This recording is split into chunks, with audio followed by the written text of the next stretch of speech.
சென்னை வேளச்சேரியில் செயல்படும் சிபிஎஸ்இ பள்ளியின் நிர்வாகக் குழு தலைவர் திருமாவளவன் தான் என தமிழக பாஜக தலைவர் அண்ணாமலை தெரிவித்துள்ளார்.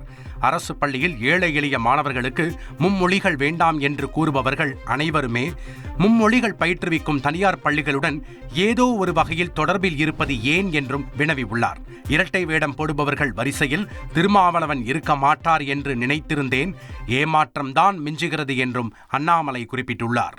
2026 சட்டமன்ற தேர்தலில் திமுகவை வேரோடு தூக்கி எறிய வேண்டும் என பாஜக மாநில தலைவர் அண்ணாமலை விமர்சித்துள்ளார்.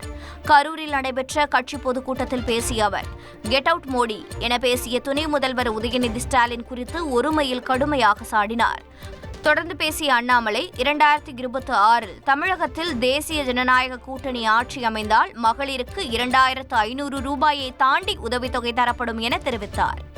2026 சட்டப்பேரவை தேர்தல் அதையெல்லாம் உடைத்து திராவிட முன்னேற்ற கழகம் என்கின்ற தீய சக்தியை இந்த மண்ணிலிருந்து வேரோடு அறுத்து எரிய வேண்டிய நேரம். சூப்பர் ஸ்டார் சொன்னார், ஒரு காலகட்டத்தில் சொன்னார், தமிழ்நாட்டை ஆண்டவனே வந்தாலும் காப்பாற்ற முடியாது.